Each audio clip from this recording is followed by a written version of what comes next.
So we're going to be reviewing Unit 1, Section 1, Introduction to Print Reading. And we're going to be reviewing construction drawings and how they're organized.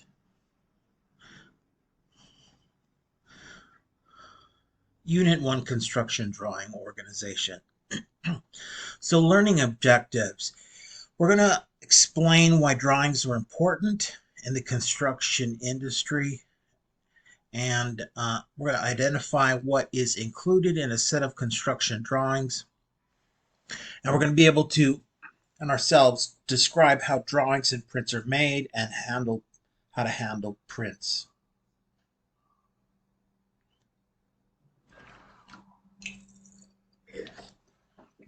So you've heard the word blueprint. So these are words that you're going to be familiar with. You want to get used to using as regular everyday language in the industry. So these words you should know and understand. They should be very second nature to you. So blueprint, building information modeling, and various forms of it. Computer aided design and drafting, the different software programs. Construction drawings, details, electrical plans, elevations, engineering copier, floor plan, HVAC or heating, ventilation, and air conditioning, interior elevations, and interpretation. Some other technical terms: longitudinal sections, mechanical plans, orthographic projection, pictorial drawing, plan drawing, plans, plumbing plan, polyester film, print reading. Polyester film is probably something you're going to forget about. If you ever see one, it was around, technology around for a short period of time. Other technical terms: rendering. Rendering is another way of saying a drawing that's 3D. So we'd see a lot of renderings in BIM because they're 3D. Schedules, sections, structural framing plans, title sheet, transverse sections. It's a section, but in a different direction. So it's transverse. So it's important to know the two different types of sections. Uniform drawing system. It's an important one because how drawings are organized are based on a uniform drawing system, and it's like a numbering system. Vellum. Vellum is a paper that blueprints were originally, when they were drawn by hand, it was a clear cotton paper that could be put through a copier machine, and it was good for producing duplications or blueprints. Visualization and working drawings. Drawing organization. Construction drawings are created using orthographic projection. They are used to communicate the architectural and engineering design of a project.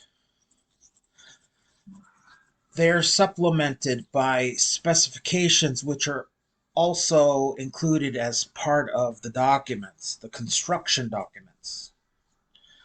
The drawings show components, materials, and methods of construction. The information needed for construction is communicated on the drawings. A print is a copy of a drawing. So you'll have an original drawing that was established more than likely on vellum or an original set of documents, and then a copy is made in the form of a print. For many years, we called this a blueprint. And blueprints consist of white lines on a black and blue background. That's not always the case. It could have been a white background with blue lines. That was the purpose of a vellum. You could do a blueprint and you'd have a white line document with blue background and you'd use it as a negative. And then you could do a white background with blue. But that was when they used a special ammonia type based paper that light was used to make a bright light was used to produce the print or the blueprint by a light reactive paper. Now we don't need that. Now we have copier machines that produce it with dark lines, black lines, and white paper. And now we even have computers that can do it in color. And sometimes we're starting to see more colored documents or drawings in renderings because we have BIM and we're getting 3D renderings for the clients to be able to visualize what a particular plan would look like. Types of drawings. We have plan drawings. Now these are all how we view, how we look at, how we're our point of view. Because when we look at drawings, we're looking at a flat document, like a flat screen or a flat piece of paper. And so we're usually looking at drawings that are two-dimensional, and which is a way to illustrate something with accuracy or to scale in 2 dimensions on a flat piece of paper. So these views, plan drawings, elevations, sections, and details. Pictorials, I think if they're intended to mean 3-dimensional view. But those are the types of drawings, and we'll see plenty of examples, and you'll have plenty of experience with many, many forms of documents that are in these forms, these types. A plan is when you're looking at it from the sky down to the ground view. And an elevation is when you're looking at it like standing straight and looking straight out in one particular direction. And we use a compass to guide our directions, so we know we're looking in either a north, south, east, or west direction of an elevation. And then we have sections. If you were to look at a cake, from the top you could see it's round. And when you look at it from the side of the cake, well, you see how it changes shape from as it goes different distance. But if you were to slice that cake in half and remove half of that cake and then look through the cake from the side, like you're looking inside a particular section of a cake or a slice. If you think of a slice of cutting through a particular object at a different point, you can look at different sections. And then we have a detailed drawing, which is a closer view of a particular type of visualization, like we're looking at a construction detail that might consist of the plate sitting on top of a foundation, and you can look at the shape of how an object is built in the form of a detail. You could look at the side of a window and how the window is assembled in an opening and how the trim will be applied and how the flashings and the waterproofing will be applied in the different layers. So details will give you that. It'll show you bolts and hardware and metal and how that metal might be applied or nailed or fastened. And then you have different pictorial drawings, as we said, which we'll get a little bit more examples of pictorials. So pictorial drawings are enhanced with materials with materials and visual effects for more realistic appearance. Like a picture, if you were to take a picture of an object, right? You see a picture, you see the color, you see the trees, you see the shadows. It's like a picture. Well, this particular illustration, this is a computer generated rendering in a pictorial form.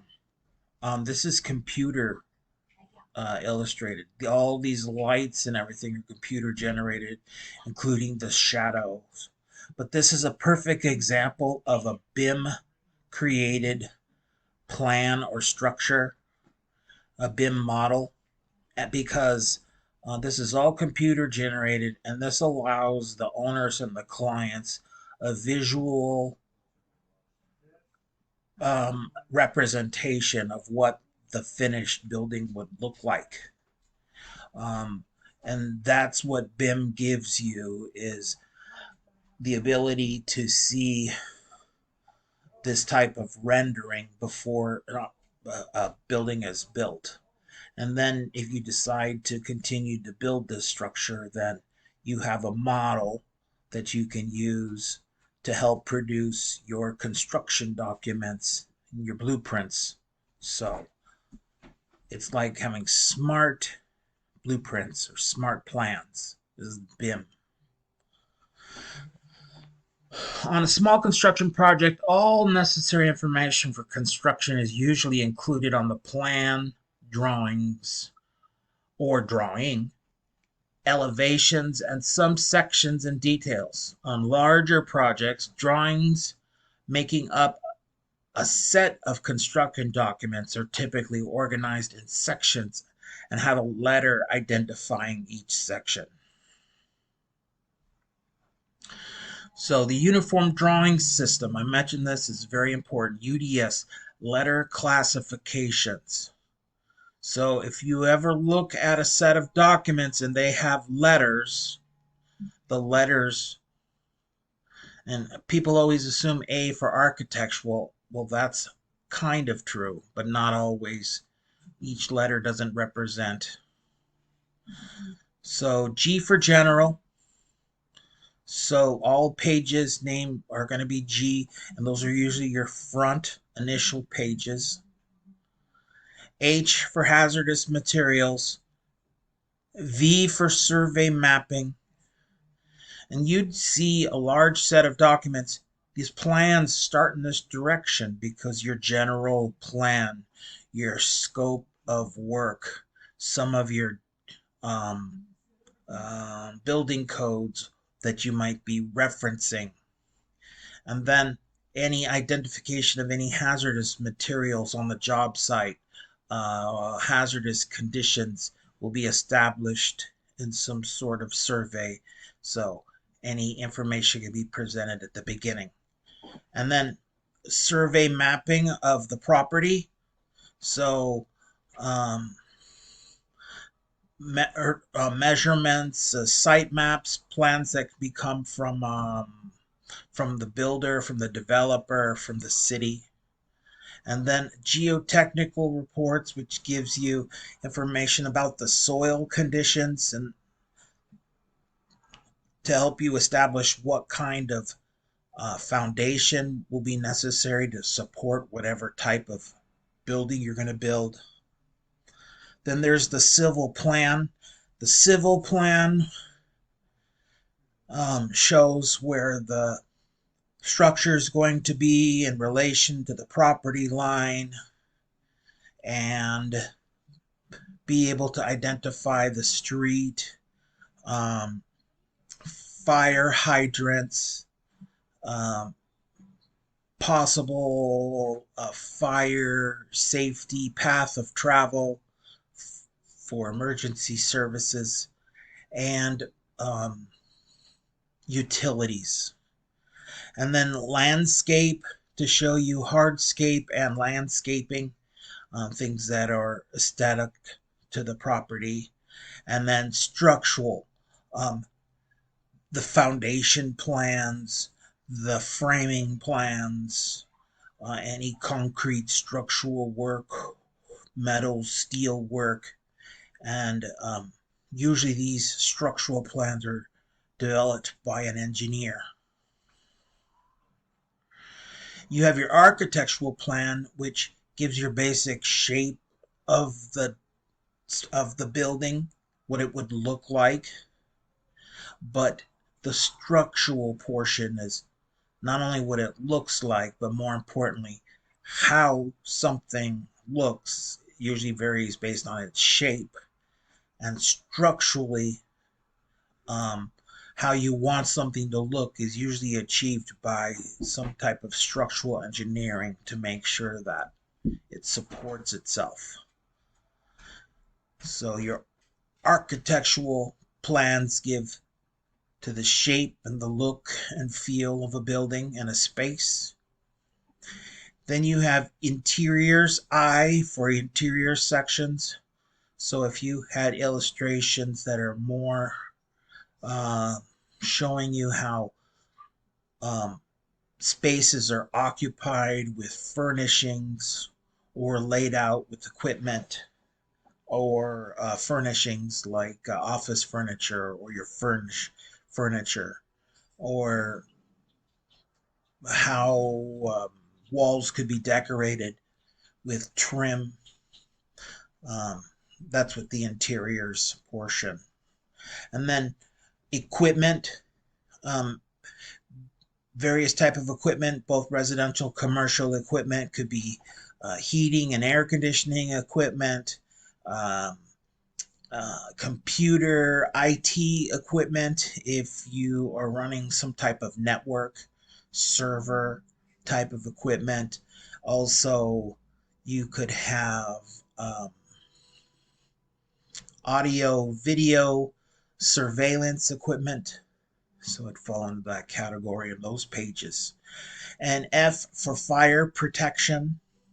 So a plan that would show any type of, um, it could be various things like fire sprinkler systems and other type of fire prevention systems. And P is for plumbing. Um, um, Typically, plumbing is illustrated on its own pages, and then you have D for processes. Um, that's a specialized. Notice that it's not as high. It's not highlighted, so it's not very typical. But processes that might help to explain how uh, a particular material might be used or assembled or prepared.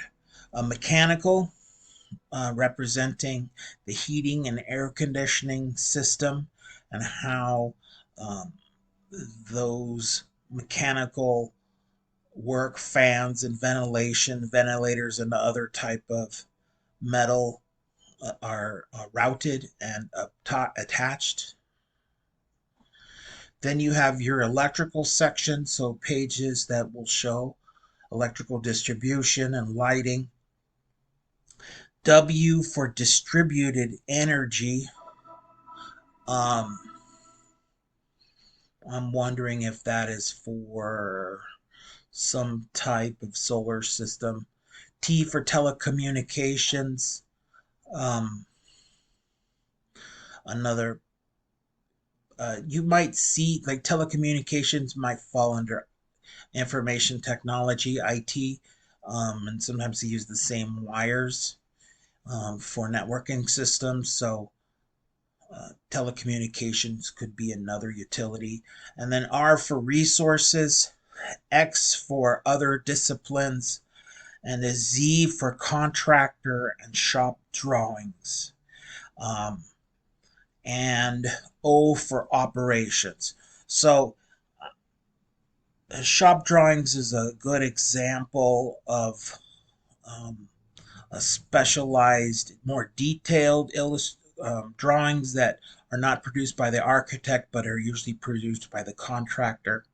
So um, Z would be the number that would be identified if they were attached to a set of plans or submitted using this design format. But this is if you use this system, it just gives you an idea of how the different categories that the plans would fall into. Additional drawing identification methods. This is another method. It's like a numbering system rather than a lettering system. 0 through 9 being general. For 0, 1 for plans, 2 for elevations, page 3, section 3 for sections, 4 for large scale views, 5 for details, 6 for schedules, 7 for whatever you want to define, 8 and 9 for whatever you want to define, and 9 for 3D views. Again, 3D renderings that you might produce in the early phase of the planning stage, yet you populate your drawings with the numbers from these different sections. So you can have plans that start with number 1 and go 1.0, 1.2, and 2 will 2.0, 2.1 represent all the pages that might get created and prepared and added to this set of documents. So this is an example of a title sheet. Also, it's an example of a schedule. If you noticed that what we're looking at is a lot of information trying to be occupied in a small space. So each one of these lines represents a page in this set of documents. So, and over on this column, if you can see, there's 3 major columns, each column with little columns with numbers in them, a description, and then over here these columns that read vertically, which highlight different little check boxes, so one page can represent, all right, these multiple boxes. So, but as you can see, the title sheet will show all the page numbers within the contents of this full complete set, and also it will give the name of the project, in this case a parking lot, an office building called Cincinnati Manor in Cincinnati, Ohio. It's got the name of the builders, the structural engineers, the civil engineers, the contractor. Usually all of that gets established during part of the process, and then when the final documents are done, these information get completed. And then this is the title sheet here that usually if this was a rolled document, you'd roll it close from left to right, you'd see this little title bar out here on the end. And what you can read on here is any revisions. So if any new set is released and some pages have been added, there'll be a marking here indicating that there's additional pages or a revision included. So the types of prints that there's site plans, floor plans, foundation plans, elevations, sections, details, and schedules. So here's a site plan. A site plan shows you the overall property. As you can see, it'll show you the property lines or the property boundary. So here you see West Creek Drive, and then down below where it says architectural site plan, down it'll show you the scale of the drawing. So this distance that it represents, it looks like it's like that's 100 feet, you see. So this is a pretty wide property several hundred feet wide, a couple hundred feet deep. And you can see this area here, which looks like a parking lot. You can see over here in this area, it's got wheelchair accessible parking and what looks like it's a sidewalk. And so this area right here is the parking lot. This area here is the building. You can see it's kind of a rectangular shape with a couple of notches out of the back and a couple inclusions in the front, but a fairly straight, flat, square building. And then with a curved front that represents a sidewalk or a lawn that's following the contours of the street. And then this space here, which looks like it could be a yard. Over here in the back, you see what looks like to be some type of ramp. These little dots kind of give the representation of some concrete. And then in the front, it's a straight street called 16th Avenue. So it goes from block to block from West Creek Drive to 16th Avenue. And this is an accurate drawing, fully to scale, so it's reduced, but in actual proportions. So you get to see overall the location of the building, the property lines, the streets, and things that are relative to the site. A plan of the site, and you can see we're looking at it from the view from we're in the sky looking down towards the ground, as if everything were flat or we were looking at it from the sky point of view, but it being represented flat. So we call this a two-dimensional drawing, and anything we look at flat really is two-dimensional, except 3D drawings, which give the illusion of them being in 3 dimensions.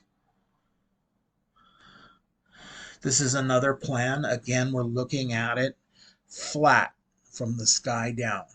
Now, it looks very busy and complicated because there's a lot of information.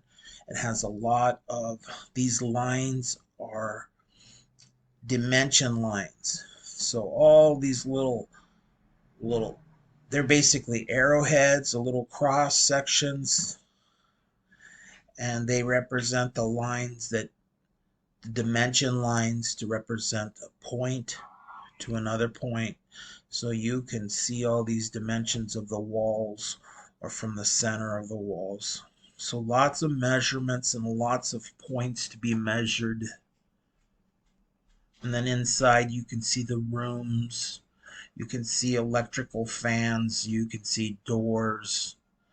You can see electrical plants. But this is a horizontal section taken about 42 to 48 inches above the finished floor.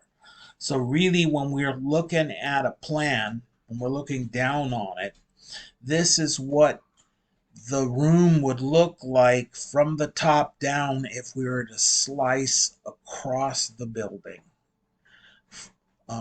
If a building or a house were two-layered cake and we were to remove the top layer and look inside the cake, we would see this section of the cake. So really a floor plan is a section.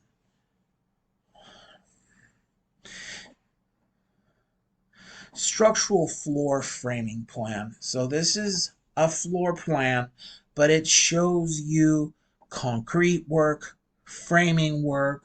These lines can represent different parts of the structure. These dashed lines in these different directions. You can see there's dimension lines on the outside. That's what this dashed, solid dashed line represents. So you've got lines that represent dimensions. You need to know what all those different lines are and how they work and what they mean. So that when you look at something, when you imagine what the actual structure is, you know that some lines are imaginary lines on specific points of reference, but they're not real physical objects. So some of these lines are going to represent the actual walls or the actual components. And some lines just represent where these points of these walls and components are.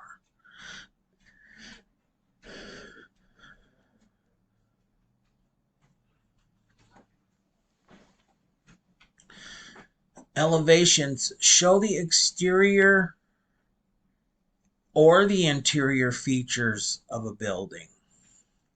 So here we're looking at the side of a building, and you notice these little objects, they're called datum points. They're like the crosshairs of a telescope or a scope, a hunting scope. And the horizontal line represents an elevation or a height. So here it says elevation 100 feet 0 inches. So it marks that as a point because that's an important point. It represents a floor level. And so it establishes a floor level so that walls are based upon it. And over here it says elevation top masonry. It gives you another finish and an important number. So it's basically saying that this wall starts at this dimension and finishes.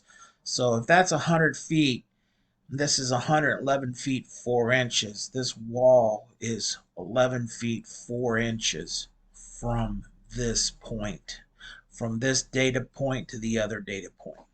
And dimensions like that are very important in certain circumstances when you're building a finished structure because they represent heights which are maybe required spaces. And they also represent uh, heights from one floor to another floor or one floor to a top of a landing of a staircase so that all the stairs can be equally divided and you don't have awkward size steps to make up for an error. And then over here you see which looks like, a 11-foot building, and then you see another building either behind it or next to it, um, that looks twice its height.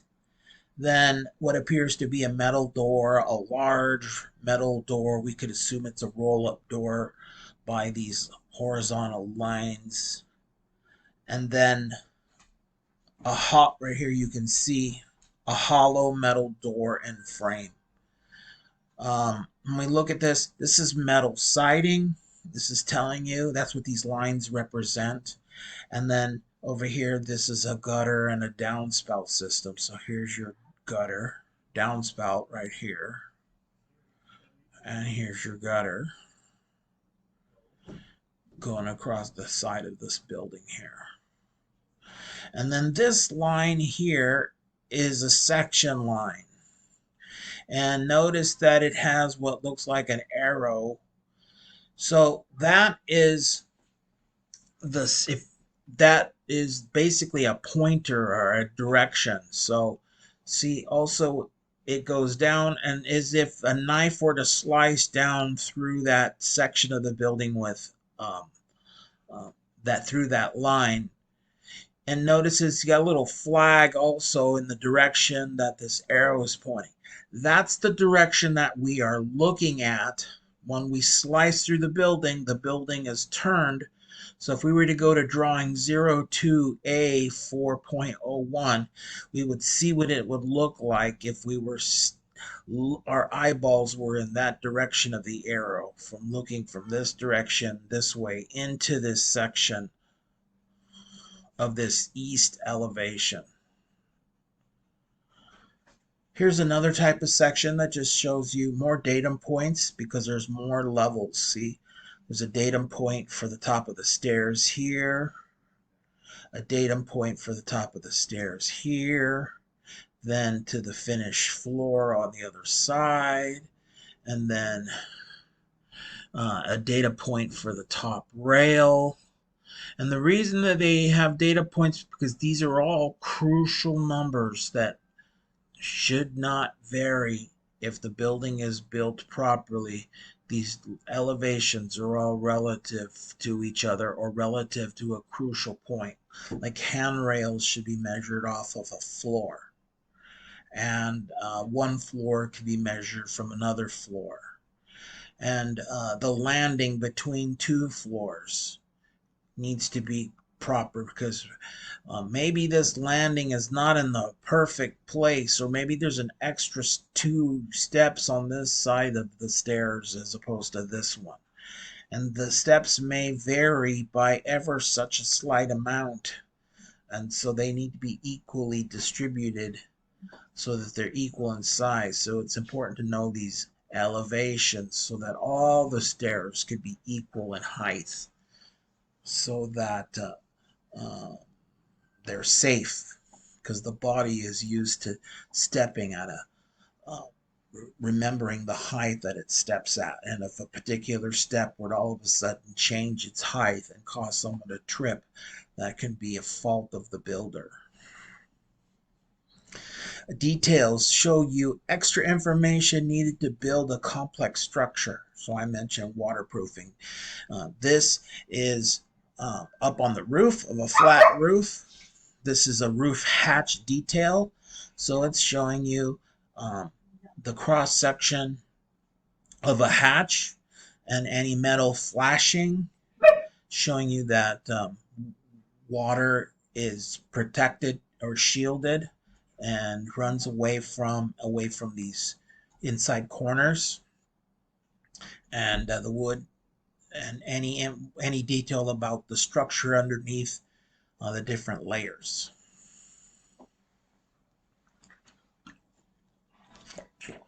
Like we saw on page 1, we saw what was the schedule of all the building documents. This is a schedule that shows you the doors. So it's a more simpler schedule. But a best way to think of a schedule is like a list with rows and columns. See? Multiple rows and multiple columns to help you identify key information, right? These are all doors, and then each door has a type, so we assign a letter to each door. Each door has a location, so we give it a door number for each specific location. Each door has a unique size, so we list all the sizes. And then each door might have a varied thickness. In this case, they're all the same thickness. So it shows you what's the same and what is different about them. Like here, the materials. Here you've got HM. So if I go to HM,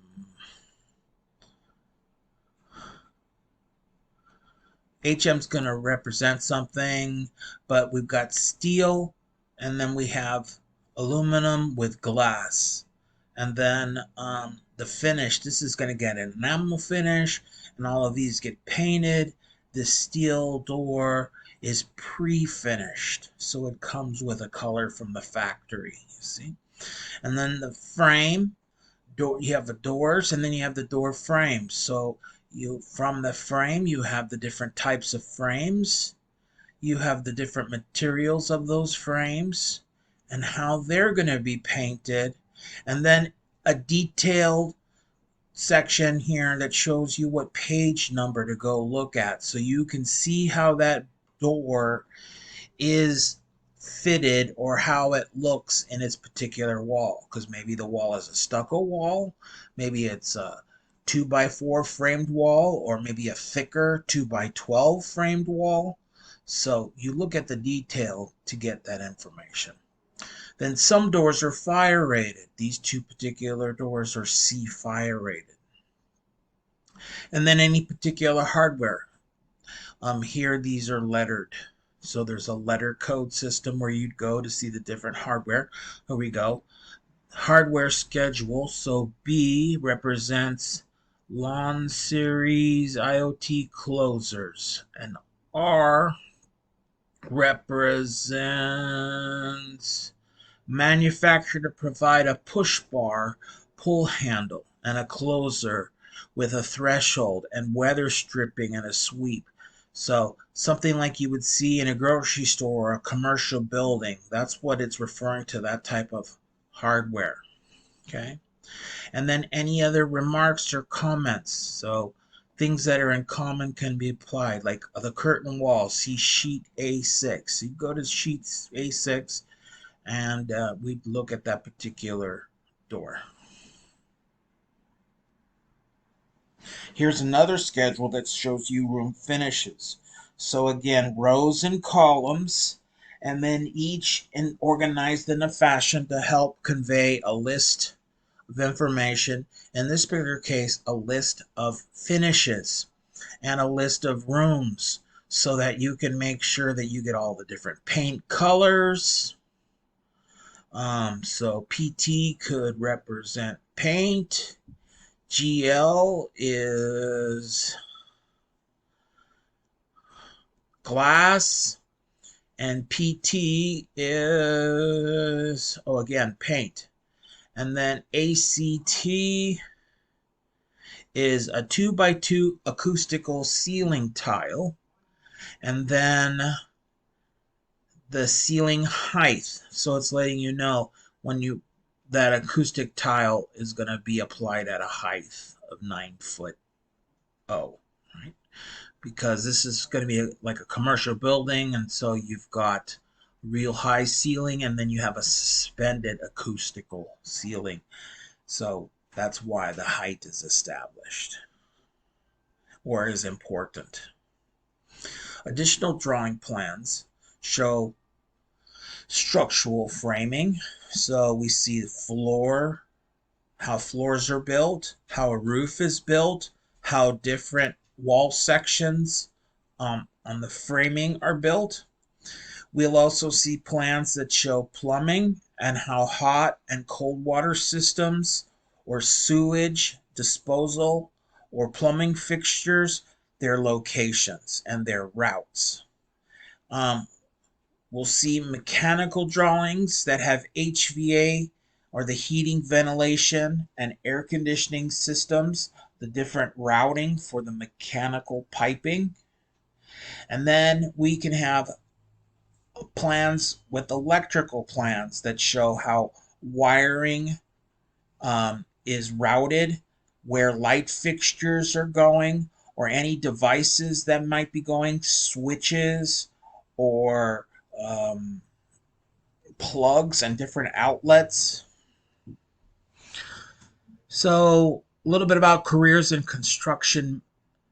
A construction manager is a manager manages an entire construction management team. They're involved in all phases of construction. A bachelor's degree in construction management and prior experience are typically required. Bachelor's degrees in construction management are new.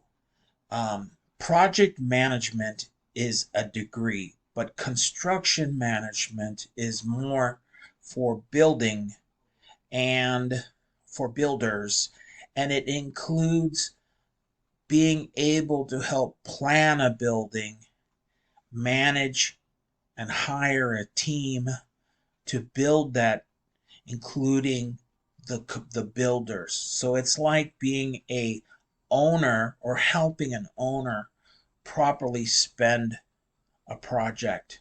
So a construction manager um, doesn't necessarily have to have the title of a construction manager. It could be um, a facilities manager or a general contractor, but it's the overall person who's the builder uh, and is close to the owner and involved in the design and overseeing of the project through all phases of construction from conception to completion. Uniform drawing systems provide guidelines and tools for presenting drawing information, consisting of 8 modules containing standard format. Module 1, the drawing set organization. Module 2, sheet organization. Module 3, schedules. Module 4, drafting conventions. Module 5, terms and abbreviation. Module 6, symbols. Module 7, notations. And Module 8, code conventions. So if you've ever found yourself in a position where you've wanted to draw a set of plans and turn in to the city or the county to get building permits, say for your own personal project, or you do that in your work, or you want to do it for your own personal project, and you've drawn drawings, you've done a little drafting, but you just don't know what pages to create. Well, you create as many pages necessary to convey to the city and also to the builder uh, of what you want to accomplish on those pages.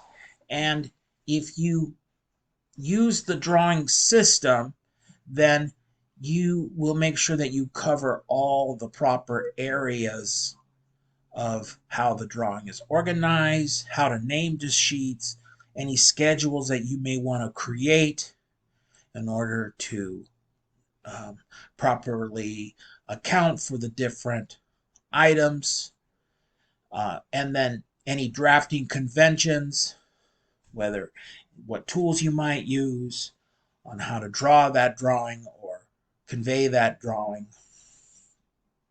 And then the terms, any language, any abbreviations, and any symbols so that you know what is being conveyed in the drawings. And then how to make notes and code conventions, the rules associated with building codes, and how you might incorporate those building codes in your construction documents. So, Uniform Drawing System, UDS. Prints, most typically created using a computer-aided design or CAD and drafting system. Now, created at a full, they're created at a full size and plotted to a specific scale. So drafting now, or CAD, whether it be BIM or just the traditional CAD, designing and drafting or modeling of the building, is done in full size. So if I'm going to build a 20-foot building that's 20 feet wide and 10 feet tall and 50 feet long, I can draw the lines that represent that building in full size. So because I'm drawing in a computer, there's no reason for me to scale the drawing. I want to call 20 feet, I want a real line that's 20 feet long. So when I'm drawing a building on a computer, I'm drawing it in full size. Now, traditional drafting was done to scale. So when you saw a drawing on a piece of paper and it was this large building reduced down to scale, like 1/4 inch equals a foot in scale, that's taking the real dimension and multiplying it by a scale factor to reduce it in size so it'll fit on a specific size sheet of paper. So that's why most typically created using computer-aided design and drafting at full size. Then when it's plotted or printed, it's printed to a specific scale. So when I want to put it on paper, the computer will reduce the drawing or the building to a specific scale. So that's the difference between computer and drawing, the old sketching, because you're sketching to a specified scale. But computers will automatically reduce it to a scale from a full size. So that's the point, and it's important to know that. And they're generated on a plotter or other printing device. A plotter is just a large printer, and plotters typically used to use pens, but now they have large laser printers. But the word plotter, like blueprint, is just a universal term just to mean some type of print, large print. And they're referred to as working drawings or plans. So even though a floor plan is a specific type of plan, we may call a whole set of drawings, or we may call something a set of plans, not necessarily specifically meaning a plan view. Okay, so plan is a word that gets used universally as well. And often exchanged electronically between design teams, files may be used instead of paper prints. So it's very typical now.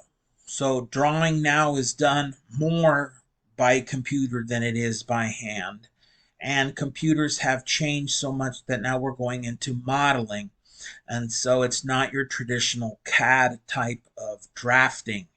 You are actually building or designing a model, and it's more intuitive, but it's also requires the skills and ability. So most people are just used to working with the prints after the design has been established. But these files can now be transferred. Instead of paper, I can give you the files, and then you can have PDF documents that you can use to view the drawings, or view the drawings. These are some tools. This is just a large monitor. It might be a touch screen monitor, but it's a large screen to allow someone to look at it as if it was a full-size sheet of paper. It's already to scale, and so something that detailed is meant to be looked at on a particular sheet of paper. In this case, maybe 36 by 48, large sheet of paper, 3 feet by 4 feet. And so you have a large screen that will give you that particular image large enough if it was on a sheet of paper, so that you could actually put a ruler and measure the lines to scale. But we have other tools now that we can use electronically. So if the scale is off, you can calibrate the scale and measure on the screen instead of measuring with a ruler. And then multiple computers. So this is more than likely one computer with 4 screens. And you can see each screen has different information going on. And I would say these are the specs, these are the plans, and here's their files, the way they got things organized, and maybe an estimate that they're typing up. Green building, distributing the prints. So in order to save material, save the trees, in order to be green, they're not printing prints so much. So because everything's drafted digitally in CAD, it was traditionally transferred to paper. Now we don't need paper because we're sharing drawings electronically on email.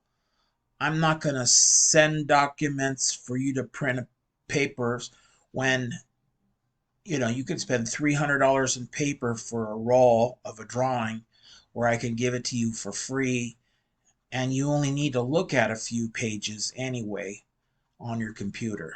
So you can share files online. Reading prints involve gathering information from a print or a set of drawing and being able to visualize. So visualization, remember that about prints. One of the benefits is being able to visualize. That might even be a test question, which is able to give you a mental image, right? You're looking at prints, what I said was flat.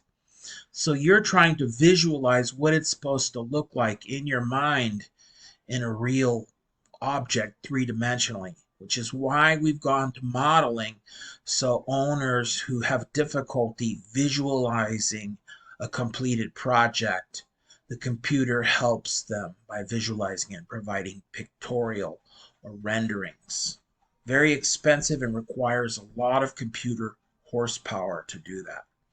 Interpretation is our understanding of those lines and those symbols and those dimensions. And then the notes and other information provided, right? We see the note and we have to interpret what they're referring to.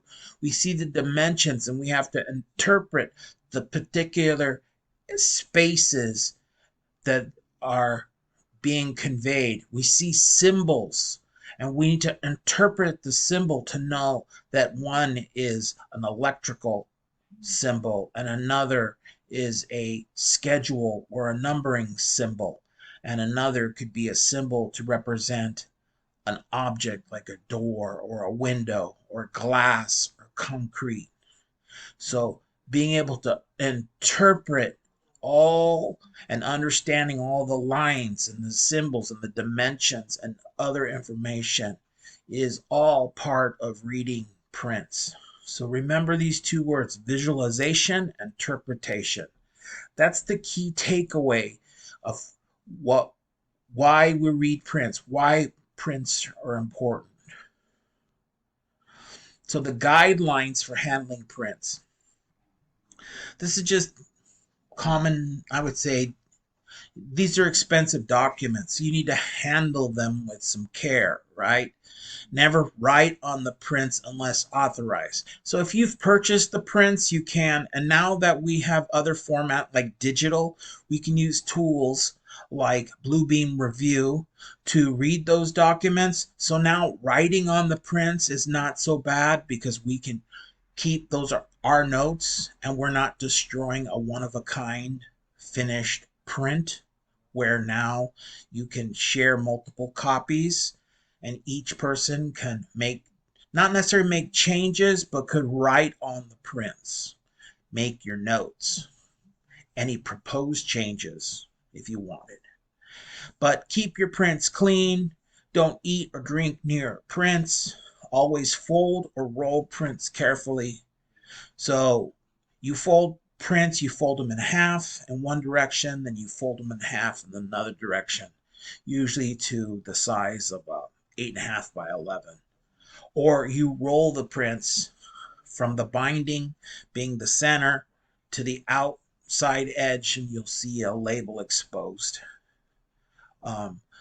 With the face always facing up and the back being rolled to the inside, so that when you unroll it and you look into the drawing.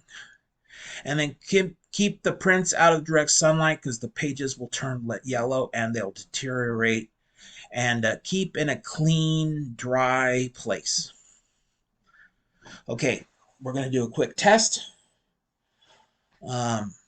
So take 10 minutes at the end of the chapter and answer the test your knowledge questions and then come back here.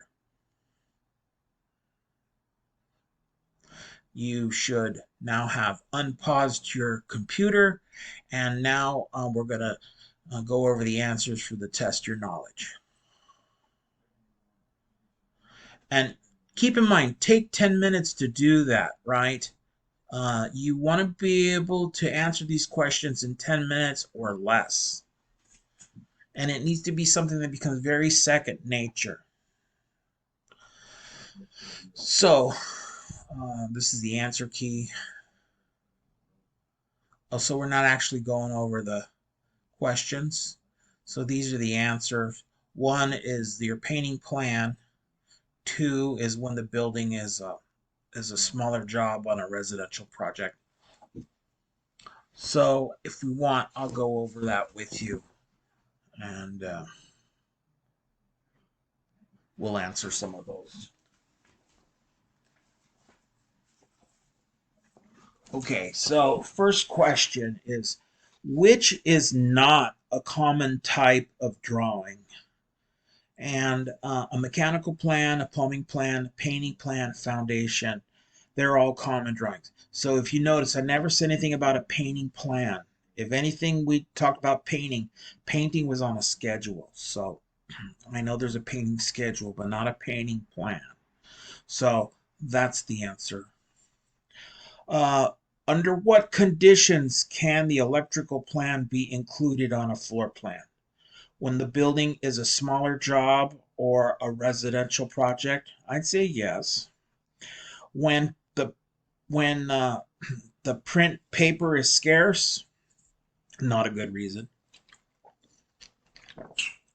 When the architect is also an electrician? No, that's not a good reason. When a single company is doing all the construction?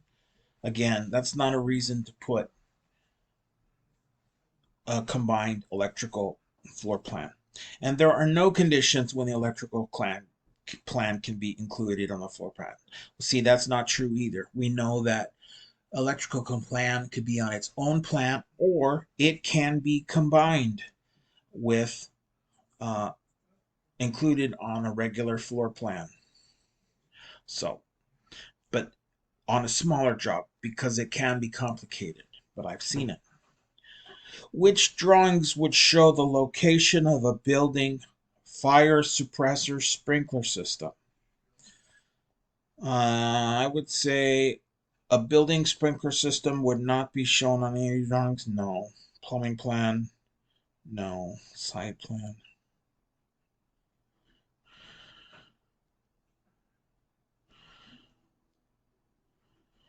Yeah. Um, I would expect it to be on a fire hazard plan, a fire safety plan. So a sprinkler system would not be shown on any of these drawings, because plumbing is a way of getting rid of waste or bringing in piping of water, but a sprinkler system is not that. So which occupation does not need to know how to read construction prints? A welder, an estimator, an owner of a lighting store, a concrete supplier. Yeah, I'd say all of these occupations are required print reading. So E. Okay, number 5. A list of materials included on a drawing is called, it's called a schedule, right? It's a list. That's the key word. A list of materials or a list of anything could be on a schedule. True or false? A rendering would show all the details needed to build a building office. Remember, I told you a rendering is a pictorial view. It's used to help someone visualize what something would look like, because when we look at orthographically, when we look at it flat, it's hard to understand what we're looking at. So we do a pictorial view. So false, um, it just gives us a graphical representation of what it would look like, not all the details to build it, because it doesn't show what's inside or underneath the different layers. Right? That's what a detail does. True or false, the locations of utilities are generally shown on a site plan. I would say yes. On a site plan, it shows pretty much what's going on with the general site, what's going on outside, and where things are located on the site. And utilities is one of those. True or false? Most construction drawings are created using orthographic projection. Yeah, that's true. Orthographic projection. It's just saying lines projecting in different directions, but it's projecting flat. True or false, prints will not be damaged if they're let out in direct sunlight for an extended period of time. I'd say that's false, right? You don't, they will be damaged if they're set in the sun. If you sit out in the sun all day long, will you get sunburnt? Yeah, well, so will paper. True or false, working drawings is another term for print. I'd say yes, working drawings is another term for print. We could say working drawings or the building documents or the construction documents or the job site documents or the construction documents. And a set of working drawings, under which drawing classification would steel framing be found? In a working drawings, which drawing classification? Well, framing is structural, and I know they have a structural set of drawings, so that's where it would be. Which type of schedule would identify the required flooring materials? Well, there's all kinds of flooring, so let's look for the floor schedule, right? There's all kinds of different walls. There's all kinds of different columns, right? There's all kinds of different rooms. So each of those lists, you could have multiple lists to describe the different materials, and those are best done on schedules. The floor schedule is one of them. True or false? When first opening a set of drawings, you should review the floor plans to visualize what the building is going to look like when it is finished. I would say true. When you're first opening a set of drawings, yeah, that's that's just, I don't know if that's necessarily true. I mean, you might want to just look at the front page, the scope. Maybe you might want to read something, but let's say it's true. 13 true. True or false, drawings made in CAD are created at reduced size and plotted at the appropriate scale. Remember I said no. They're produced in full size. When handling prints, when it is acceptable to write on them. When estimating the project, when nothing. Okay, it says when handling prints, when is it acceptable to write on them? It's always acceptable to write on prints as long as it's with pencil. I wouldn't say so. There is no other paper available when noting the name of the supplier when estimating the project cost. Yeah, I guess when you're estimating the project cost, that's when it's acceptable to write on. I mean, it's only acceptable if someone's going to let you write on a set of drawings. And what you would write on them when you're estimating is when you're doing takeoff or measuring the appropriate information. And usually you'll write dimensions or you'll write measurements or you'll write notes. And I guess that is when it's most appropriate. So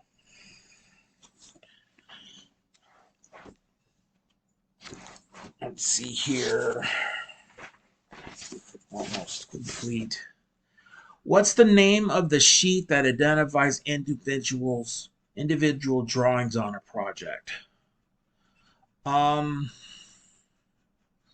Yeah, that's the table of contents.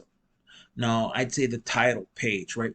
The title page has a table of contents, but the title page has more information. Usually the title page is that very first page. A cover page. Not even a cover page. Cover page could be separate. 17. Where would it be possible to find the ceiling height of a room in a building? On a finish schedule, a door schedule, exterior elevation, or structural column schedule? I wouldn't look on a schedule but I would look on an elevation because it shows me what something looks from top to bottom. And the question is, would it be possible to find the ceiling height in a room in a building? Um,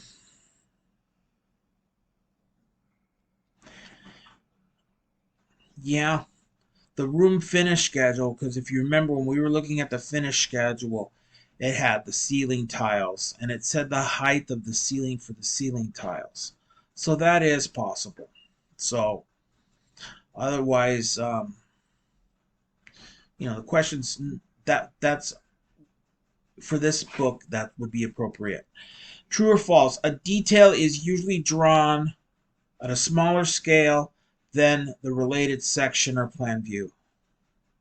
No, that's false. Usually it's bigger because I want details. I need to see what things look up closer. So a detail is going to be a larger scale than I would see in a section. The section just gets me curious. It sees what things look like overall. But then I want to get a closer look. I need to go to the detail. True or false? A printed drawing is always printed to the exact scale of the original. Not always, right?